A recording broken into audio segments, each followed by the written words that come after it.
अस्सलाम वालेकुम बेटे, unit number 5 sets and function chapter complete हो चुका है। कल हम बेटे डेफिनेशंस की डिस्कस कर रहे थे, फंक्शन पढ़ा था, फंक्शन को रिवाइज करेंगे और आज इसकी कुछ टाइप्स को भी डिस्कस करेंगे। स्टार्ट करते हैं। कल बेटे बताया था फंक्शन जो है किस सूरत में होता है। फंक्शन का सबसे पहले आपको पता होना चाहिए कि दूसरा नाम मैपिंग है, ठीक है। फंक्शन को मैपिंग भी कहते हैं। जब टू नॉन एम्प्टी सेट्स, ठीक है, नॉन एम्प्टी सेट्स कौन से? ऐसे सेट जिसमें जो है कोई जो है दोनों सेटों में एलिमेंट्स मौजूद हों, ठीक है, उसको हम क्या कहते हैं? नॉन एम्प्टी सेट्स कहते हैं। टू नॉन एम्प्टी सेट्स को जब हम क्या करते हैं? मल्टीप्लाई करते हैं, तो इस मल्टीप्लाई को हम क्या कहते हैं? कार्टेशियन हमने प्रोडक्ट कर दिया टू सेट्स को, ये भी पढ़ चुके। जब बेटे कार्टेशियन प्रोडक्ट में से कोई हम रिलेशन निकाल लेते हैं, यानी कि ऑर्डर पेयर हम यहाँ से निकाल लेते हैं कार्टेशियन प्रोडक्ट से, ठीक है, ऑर्डर पेयर निकाल लेते हैं, तो वो रिलेशन को शो करता है, ठीक है, रिलेशन को शो करता है। और ये भी आपको पता है रिलेशन जो है बेटे क्या होता है? सबसेट होता है किसका? कार्टेशियन प्रोडक्ट का, ठीक है।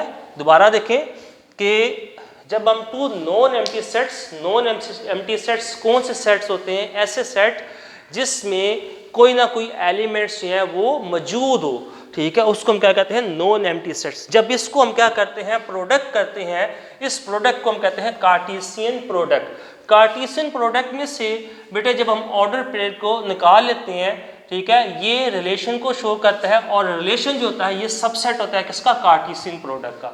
अब बेटे हम बात करें फंक्शन की।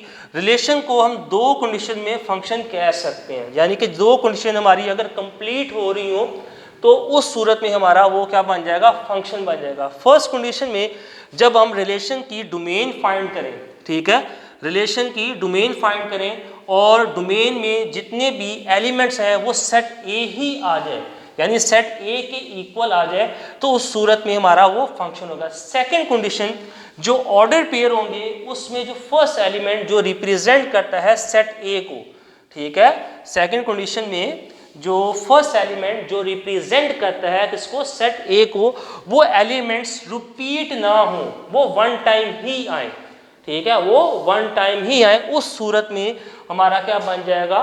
फंक्शन बन जाएगा, ठीक है। तो यहाँ पे बेटे एग्जांपल के जरिए, फॉर एग्जांपल ये मेरे पास आर में मैंने एलिमेंट्स लिख लिए,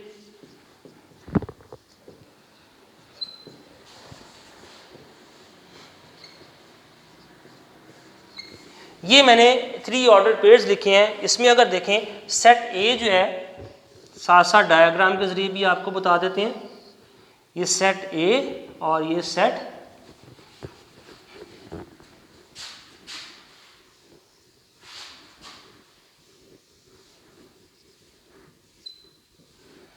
ए में 1 2 3 एलिमेंट्स हैं और सेकंड एलिमेंट में 2 3 4 है, ठीक है। ये देखें, यहाँ पे देखें ऑर्डर पेयर में जो फर्स्ट वैल्यू है ये सारा जो है सेट ए है, ठीक है। और अगर हम इसकी डोमेन फाइंड करते हैं आर की, आ जाएगा 1 2 3, तो ये किसके? सेट ए के इक्वल आ गया। तो उस सूरत में एक कंडीशन तो बेटे हमारी कंप्लीट होगी। सेकंड कंडीशन थी जो फर्स्ट एलिमेंट है, ये वाले एलिमेंट्स 1 2 3 ये रिपीट नहीं होने चाहिए, ठीक है। तो अगर ये रिपीट होंगे तो फिर फंक्शन नहीं होगा। अभी ये क्या है? ये रिपीट नहीं हो रहा, तो ये फंक्शन है, यानी कि दोनों कंडीशन हमारी कंप्लीट हो रही हैं। अब इसको बेटे हम यहाँ पे डायग्राम के जरिए समझ लेते हैं। आपको मैंने बताया था ये सेट ए है, सेट ए को हम डोमेन कहते हैं, ठीक है, और सेट बी में इसको हम क्या कहते हैं? को डोमेन, ठीक है। और ये जो है डोमेन को हम कह सकते हैं ये प्री इमेज भी कह सकते हैं। सेट बी को हम कहेंगे ये इमेजेस हैं किसके? सेट ए के। अब इसमें देखें 1 का रिलेशन 2 के साथ, 2 का रिलेशन 3 के साथ, 3 का रिलेशन जो है वो 4 के साथ बन रहा है। तो इस सूरत में देखें दो कंडीशन हमारी कंप्लीट हो रही हैं। एक तो बेटे ये जितने भी हैं हमारे एलिमेंट्स, इनका रिलेशन आगे सेट बी में मौजूद है। अगर यहाँ पे एलिमेंट एक और आ जाए, जैसे 4 का रिलेशन आगे सेट बी में किसी के साथ भी नहीं है, यानी हम कह सकते हैं कि 4 का इमेज जो है आगे बी में मौजूद नहीं है, उस सूरत में ये फंक्शन नहीं होगा। एक कंडीशन होगी।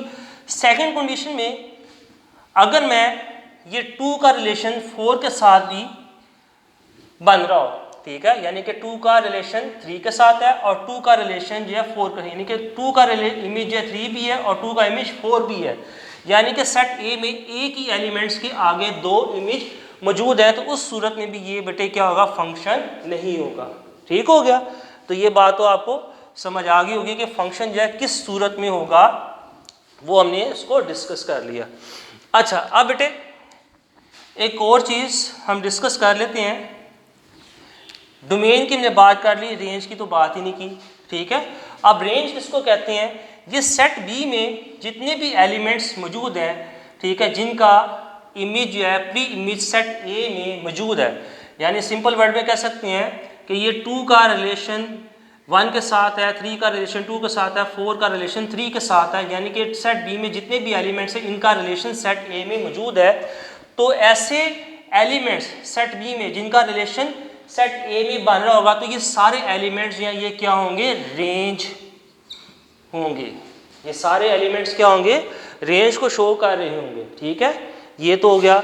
अच्छा, अब अगर सेट बी में एक एलिमेंट्स आ जाए 5, मैंने लिख लिया, अब इसका रिलेशन जो है सेट ए में किसी भी एलिमेंट्स के साथ नहीं है, उस सूरत में ये रेंज हमारा जो है उसमें काउंट नहीं होगा।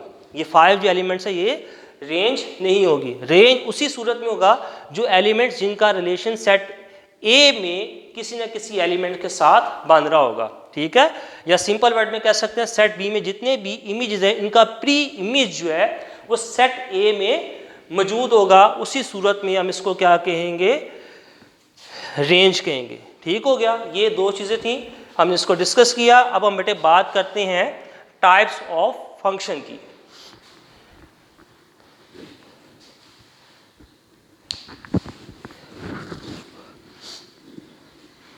नोट कर लें और उसके बाद हम जो है टाइप्स ऑफ फंक्शन को डिस्कस करते हैं।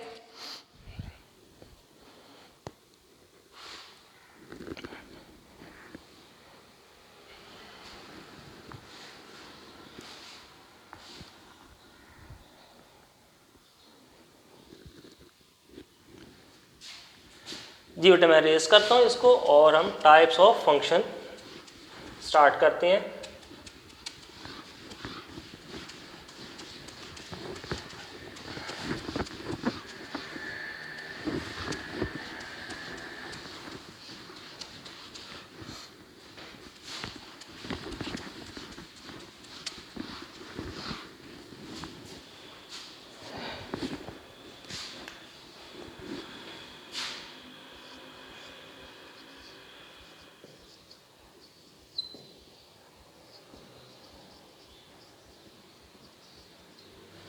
टाइप्स ऑफ फंक्शन में जो सबसे पहली जो है टाइप्स हम पढ़ेंगे इनटू फंक्शन।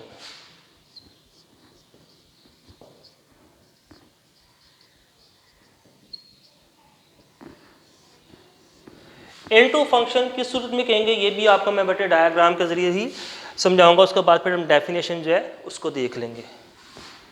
ये सेट्स हैं टू ए बी।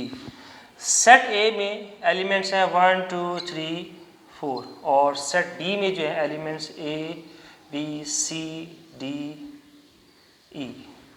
अब इनके रिलेशन में 1 का रिलेशन ए के साथ, 2 का रिलेशन बी के साथ, 3 का रिलेशन सी के साथ, 4 का रिलेशन डी के साथ। अब इसको इनटू फंक्शन हम क्यों कहेंगे, इसकी वजह ये है कि बेटे एक तो हम देखें ये फंक्शन तो हमारा क्रिएट हो रहा है, ठीक है, यानी कि सेट ए में जितने भी एलिमेंट्स हैं इनका आगे रिलेशन जो है सेट बी के साथ बन रहा है। अब सेट बी में एक एलिमेंट बच गया जिसका जो है प्री इमेज सेट ए में मौजूद नहीं है, यानी कि ई का जो है रिलेशन सेट ए में किसी भी एलिमेंट के साथ नहीं बन रहा, ठीक है। तो हम कह सकते हैं जब कोई एलिमेंट्स सेट बी में से बच जाए तो जिसका रिलेशन आगे सेट ए में ना बना तो उस सूरत में ये क्या हो जाएगा, इनटू फंक्शन हो जाएगा। ठीक है, यानी कि हम कह सकते हैं दूसरे वर्ड्स में, यानी कि ए बी सी डी इनका प्री इमेज सेट ए में मौजूद है। ये जो एलिमेंट्स हैं ए से लेके डी तक, ये हमारी क्या है, मैंने भी आपको बताया था, रेंज कहलाती है। ठीक है, फंक्शन का रेंज है। और ये जो फंक्शन का रेंज है, अब आपको पता है ये ए बी सी डी, ये जो ए बी सी डी ई, ये जो एलिमेंट्स हैं ये सेट बी के एलिमेंट्स हैं। तो इसमें ये जो एलिमेंट्स रेंज के हमने फाइंड किए हैं ए बी सी डी, ये सबसेट है किसका, सेट बी का। ठीक है, दूसरे वर्ड में हम कह सकते हैं कि ये सबसेट है किसका, सेट बी का। जब रेंज जो है सबसेट हो जाए सेट बी की, तो उस सूरत में ये फंक्शन हमारा क्या होता है, इनटू फंक्शन होता है। ठीक हो गया। तो फिर बेटे इसको देख लेते हैं सिंपल वर्ड्स में कि सेट ए में जब कोई एलिमेंट्स बच जाए जिसका रिलेशन सेट ए में ना हो, बन रहा हो, या प्री इमेज मौजूद ना हो, तो उस सूरत में ये क्या होगा, इनटू फंक्शन होगा। ठीक है, ये तो हमने बात कर ली इनटू फंक्शन की। ठीक है, तो अब बेटे हम बात करते हैं ऑन टू फंक्शन की। ऑन टू फंक्शन जो है किस सूरत में हम ऑन टू फंक्शन कहेंगे।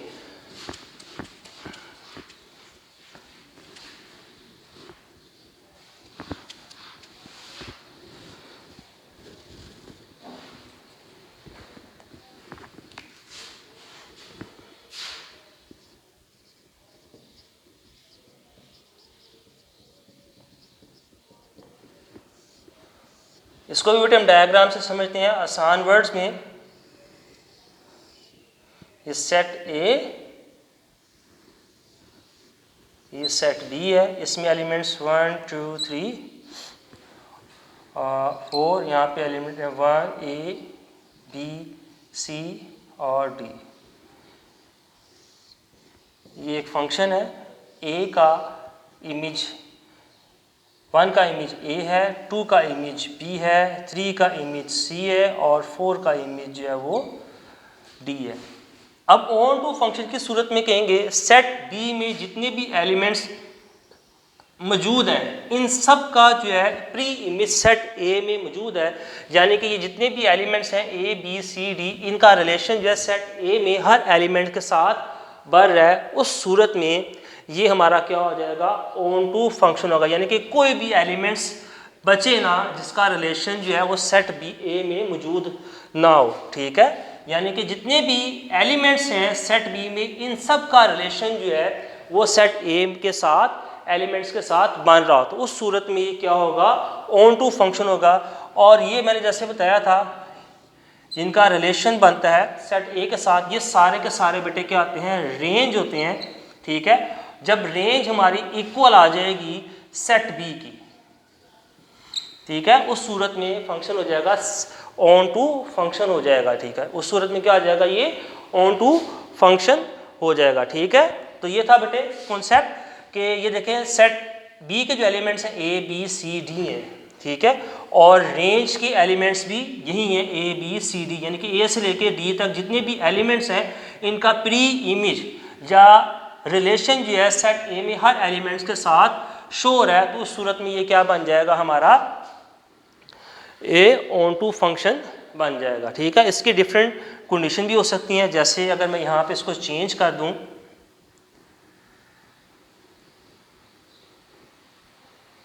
थ्री का रिलेशन डी के साथ कर दूं और 4 का रिलेशन सी के साथ कर दूं, तो उस सूरत में भी ये ऑन टू फंक्शन ही रहेगा।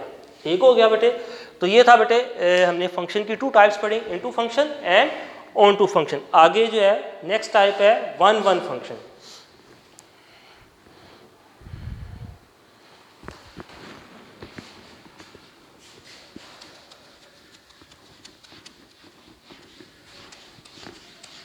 वन वन फंक्शन बेटे हम किसको कहेंगे, इसको हम डिस्कस कर लेते हैं।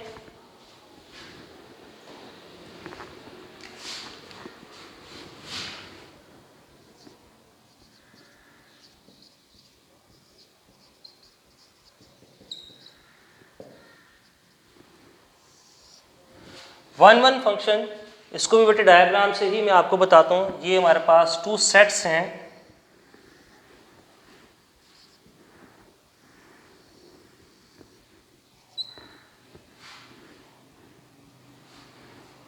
ठीक है। ये आ जाएगा 1 2 3, यहाँ पे लिखते हैं A B C, ठीक है। ये देखें 1 का इमेज जो है A के साथ, 2 का इमेज B के साथ, 3 का इमेज C के साथ, ये 1 1 फंक्शन कहलाएगा, ठीक है। इसमें 2 कंडीशन अप्लाई होती हैं, लेकिन हम सिर्फ अभी 1 1 फंक्शन की बात करेंगे। 1 1 फंक्शन क्या होगा कि इसमें सेट A में जितने भी प्री इमेज या एलिमेंट्स मौजूद हैं, इनका आगे इमेज एक यूनिक नंबर होना चाहिए, ठीक है। तो उस सूरत में ये क्या हो जाएगा, 1 1 फंक्शन होगा। जैसे 1 का इमेज A के साथ है, 2 का इमेज B के साथ है, 3 का इमेज जो है वो C के साथ है। अगर मैं यहाँ पे 3 का इमेज भी कह दूं कि B के साथ ही है, तो उस सूरत में ये बेटे 1 1 फंक्शन नहीं होगा, यानी कि दो एलिमेंट्स के इमेज सेम हो जाएंगे, उस सूरत में ये 1 1 फंक्शन नहीं रहेगा, ठीक है।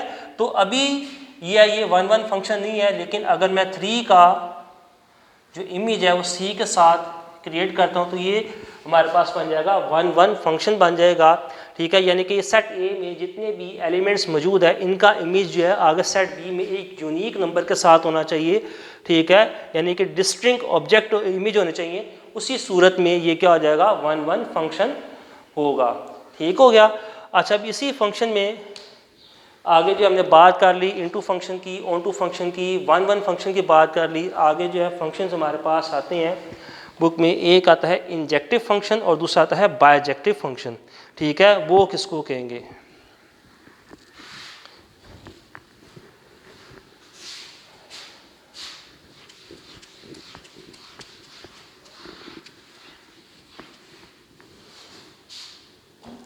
इंजेक्टिव फंक्शन में बेटे 2 कंडीशन का हमारा जो है होना ज़रूरी है। इंजेक्टिव फंक्शन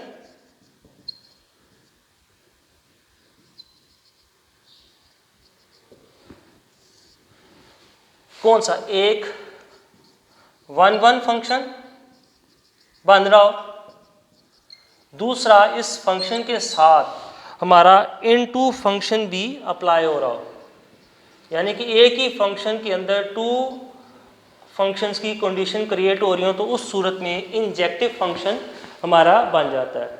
फॉर एग्जांपल, ये इसको भी हम डायग्राम से बेटे समझ लेते हैं। ये सेट A, ये सेट B है, ठीक है। सेट A में एलिमेंट्स है 1 2 3 और सेट B में है A B C D और E। अब यहाँ पे देखें, 1 का जो इमेज है वो A है, 2 का इमेज B है, 3 का इमेज C है। अब इसमें देखें, एक तो कंडीशन बेटे 1 1 की अप्लाई है कि हर जो सेट A में एलिमेंट्स हैं, इनका जो है आगे सेट B में जो एलिमेंट्स पर हैं वो डिफरेंट है, ठीक है। यानी कि अगर 3 का मैं रिलेशन B के साथ कर दूं, तो फिर उस सूरत में 1 1 फंक्शन तो रहेगा नहीं, ठीक है।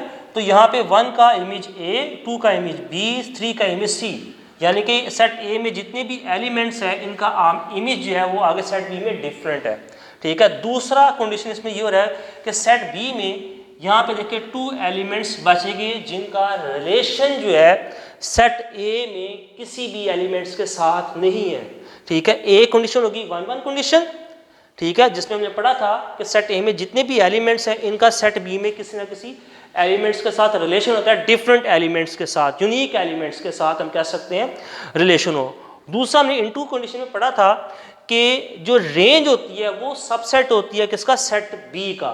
तो यहाँ पे शो हो रहे हैं वो कैसे, ये 2 एलिमेंट्स बच गए जिसका रिलेशन किसी भी एलिमेंट्स के साथ नहीं है, तो हम कह सकते हैं यहाँ पे 2 कंडीशन अप्लाई हो रहे हैं। तो इस सूरत में इस फंक्शन को हम इंजेक्टिव फंक्शन कहेंगे, यानी कि इसमें ये सेट रेंज जो आई हमारी F की, ये सबसेट है किसका, सेट B का भी। एक कंडीशन जो है 1 1 फंक्शन की अप्लाई हो रही है, दूसरी कंडीशन जो है वो इनटू फंक्शन की अप्लाई हो रही है। तो इस सूरत में ये क्या बन जाएगा, इंजेक्टिव फंक्शन बन जाएगा, ठीक हो गया बेटे। तो ये डेफिनेशन थी। और इसके बाद बेटे हमारी जो है एक और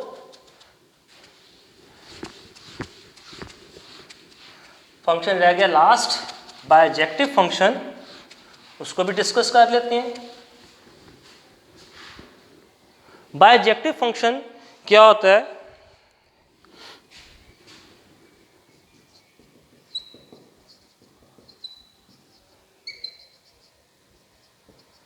बायजेक्टिव फंक्शन में भी दो कंडीशंस अप्लाई होती हैं। एक तो बेटे वन वन फंक्शन की कंडीशन अप्लाई होती है, दूसरी जो है ऑन टू फंक्शन की कंडीशन अप्लाई होती है। ठीक है, इसको भी हम डायग्राम से ही बेटे समझ लेते हैं। टू कंडीशन अप्लाई होती हैं, एक वन वन फंक्शन की और जो दूसरी कंडीशन है वो क्या होगी? ऑन टू फंक्शन की। जब ये टू कंडीशन अप्लाई हो रही हो किसी फंक्शन पे तो हम उसको कह देते हैं बायजेक्टिव फंक्शन। यहाँ पे बेटे सेट से हम समझ लेते हैं, जैसे 1 2 3, यहाँ पे हम लिख लेते हैं 4 5 6। ठीक है, तो या ऐसे भी कर सकते हैं 2 3 4।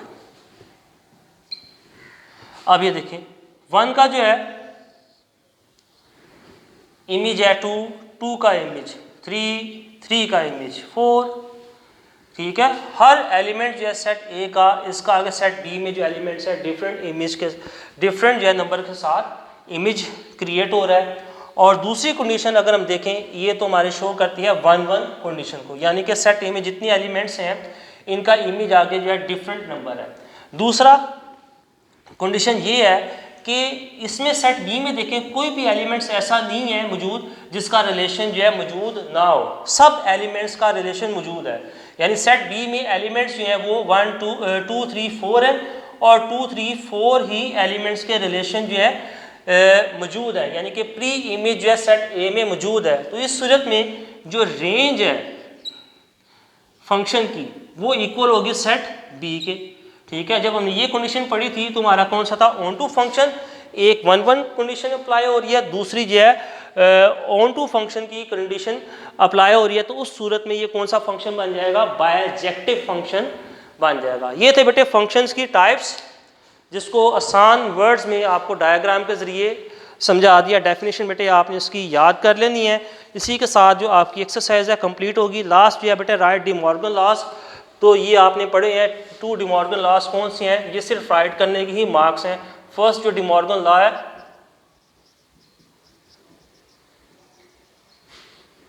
वो हमारा क्या है? A union B whole complement equal है A complement intersection B complement के इक्वल होता है। सेकंड जो है A intersection B whole complement equal होता है A complement union B complement के इक्वल होता है। ये आपने पढ़ चुकी हैं। तो ये आपका जो चैप्टर बेटे आज इसी डेफिनेशन और रिव्यू एक्सरसाइज के साथ कंप्लीट हुआ। इंशाल्लाह नेक्स्ट लेक्चर में हम नेक्स्ट चैप्टर जो है वो शुरू करेंगे। तब तक के लिए इजाज़त दें। अल्लाह हाफिज़।